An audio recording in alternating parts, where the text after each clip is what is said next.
Salut, voilà notre nouvelle situation problème. Après avoir examiné les analyses sanguines qui montrent que le taux d'urée et de créatinine sont trop élevés, le docteur a informé Esha qu'elle souffrait d'insuffisance rénale et qu'elle avait besoin de dialyse. En retournant à la maison, elle a demandé à son fils quelle était l'importance de la dialyse, et il a répondu qu'il ne la savait pas. Quel est le problème qu'on peut poser? On peut se demander, quelle est l'importance de la dialyse? Et quelle hypothèse on peut émettre pour résoudre cette situation problème? On peut supposer que l'importance de la dialyse tient à ce que le dialyseur joue le rôle de rein, et élimine les substances toxiques produites par l'organisme. Quelle est notre stratégie pour trouver une solution au problème? Nous devons savoir les composants d'urine, la source de l'urine, le rôle des reins dans la formation de l'urine, l'unité fonctionnelle des reins, et enfin faire une comparaison entre la fonction des reins et celle du dialyseur pour résoudre le problème.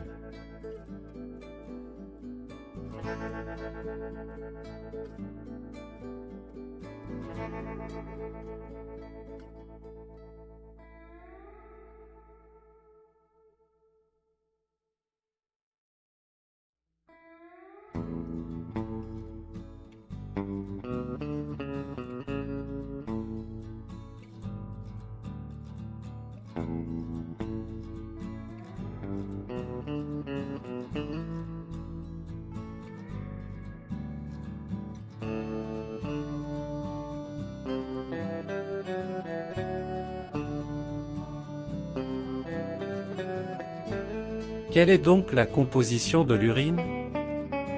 Voyons qu'est-ce que l'urine.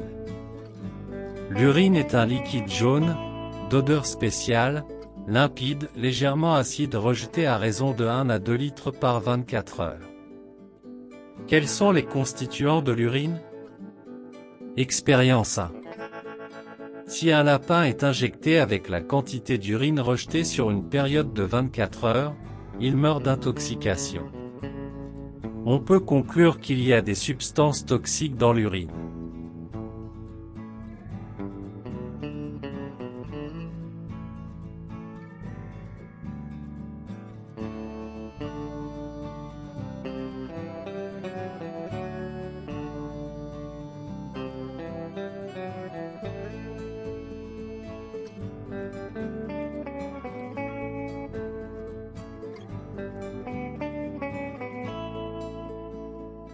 Expérience, urine plus oxalate d'ammonium.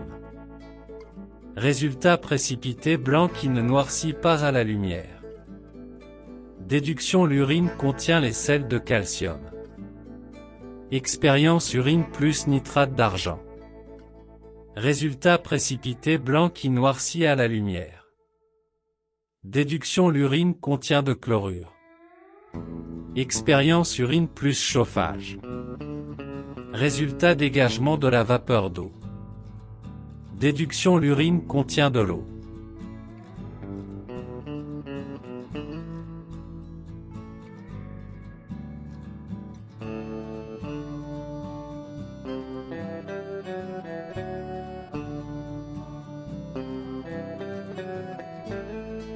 Expérience, urine plus solution de xanthidrol.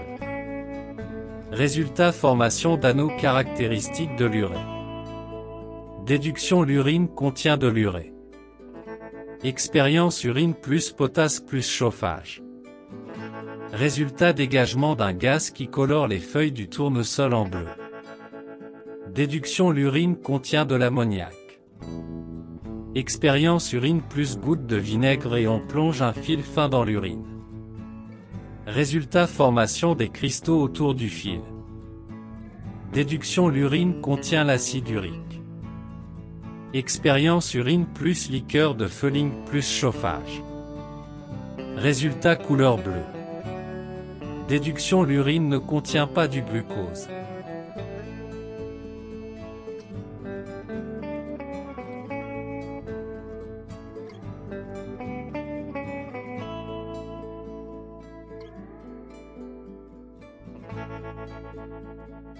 Conclusion. L'urine est composée d'eau, de sels minéraux, calcium, potasse, sodium, et de déchets azotés, acide urique, urée, créatinine, ammoniac. En cas de maladie, celui-ci peut contenir du glucose ou de l'albumine. D'où provient donc l'urine? Voyons d'abord les organes qui composent l'appareil urinaire. Le système excréteur est constitué de 2 reins connectés chacun par un canal appelé urtère. Les 2 urotères sont raccordés à une poche d'urine, la vessie. Cette dernière rejette son contenu à l'extérieur par un canal, l'urètre, qui se termine par l'orifice urinaire. Le sang pénètre dans les reins par les 2 artères rénales, et en sort par les 2 veines rénales.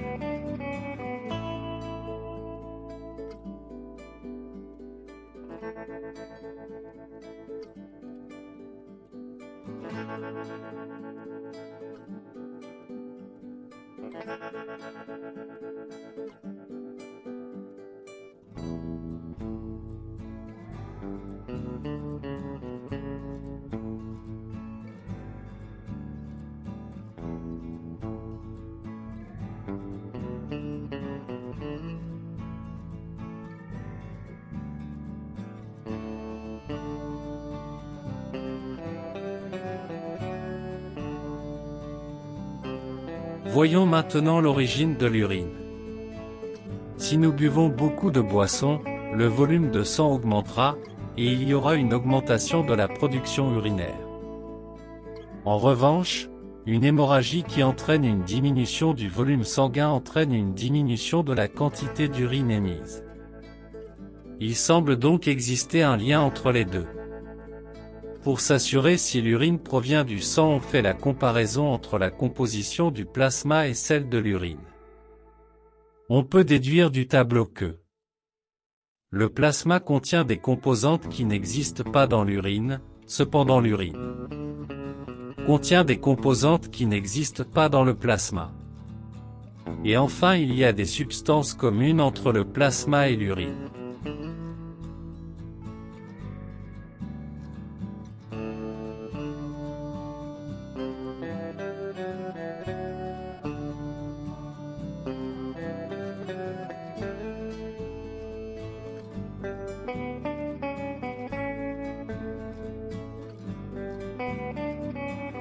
On peut déduire de cette comparaison les reins fonctionnent comme des filtres complexes. Ils s'opposent au passage à certaines substances protides, les lipides, qui sont des aliments. L'appareil urinaire joue le rôle d'une barrière vis-à-vis de ces substances. Il laisse passer certains constituants du sang et les concentre dans l'urine, urée, acide urique, une partie des chlorures et des sulfates. L'appareil urinaire joue le rôle de filtre sélectif vis-à-vis de ces substances. Il fabrique d'autres substances, pigments organiques, ammoniac, il joue donc un rôle sécréteur. On peut conclure aussi que l'origine de l'urine est l'épuration du sang au niveau des reins.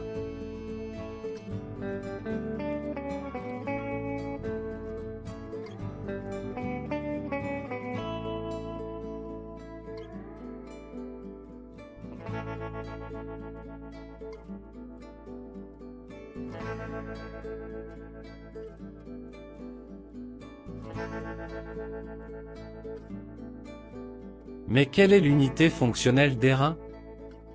Voyons la structure des reins. Le rein est un organe d'environ 60 grammes. Sur une coupe on observe une zone corticale, cortex, qui contient les capsules des tubes urinifères. Une zone médulaire formée par 8 à 10 cônes appelés pyramides. Chaque pyramide rénale renferme des néphrons.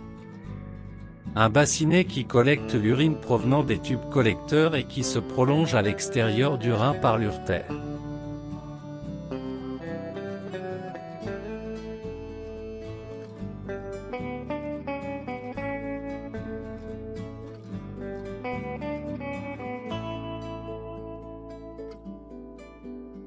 Résumé: quelle est l'unité fonctionnelle des reins? Structure des reins. Le rein est un organe d'environ 160 grammes. Sur une coupe on observe une zone corticale, cortex, qui contient les capsules des tubes urinifères. Une zone médulaire formée par 8 à 10 cônes appelés pyramides. Chaque pyramide rénale renferme des néphrons. Un bassinet qui collecte l'urine provenant des tubes collecteurs et qui se prolonge à l'extérieur du rein par l'urtère.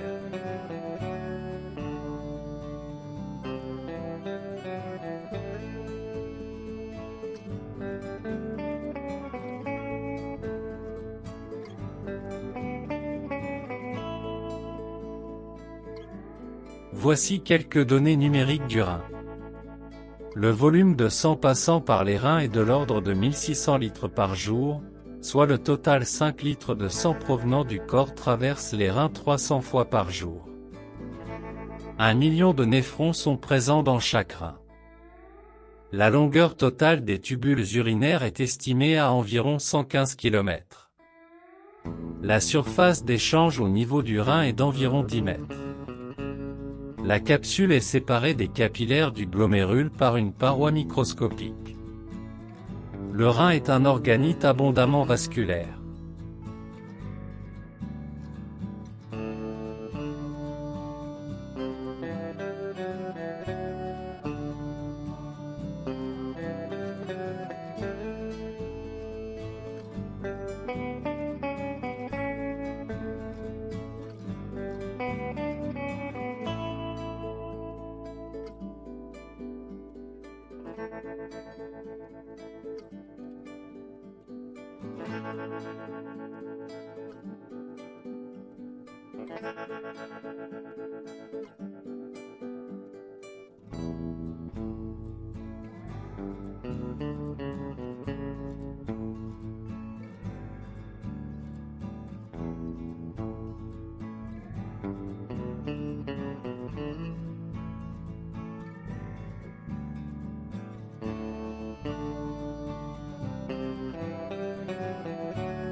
Le néphron est donc l'unité fonctionnelle du rein. L'urine se forme dans le néphron en 3 étapes. Filtration glomérulaire, les petites molécules sanguines passent du glomérule dans la capsule. L'urine primaire est formée. Réabsorption tubulaire, dans les voies urinaires, des molécules utiles telles que le glucose subit une réabsorption complète. La réabsorption de l'eau et des sels minéraux se fait avec une ampleur variable dans le sens de maintenir le volume du sang et les concentrations des ions minéraux dans des limites de normalité. Les substances toxiques ne sont pas réabsorbées. Sécrétion tubulaire, certaines substances toxiques sont sécrétées par les cellules des tubes urinaires, telles que l'ammoniac et l'acide hippurique, provenant de substances toxiques du sang. L'urine finale est le résultat de ces 3 étapes.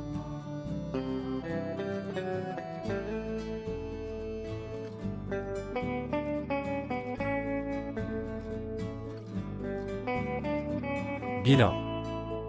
Les reins remplissent 2 fonctions de base. Ils éliminent les déchets des activités cellulaires de l'organisme. Ils contribuent à maintenir constant le volume et la composition du milieu intérieur, sang et lymphe. Par conséquent, ils jouent un rôle important dans la régulation hydrominérale de l'organisme. La fonction des reins peut être menacée par plusieurs dangers, à savoir l'insuffisance rénale.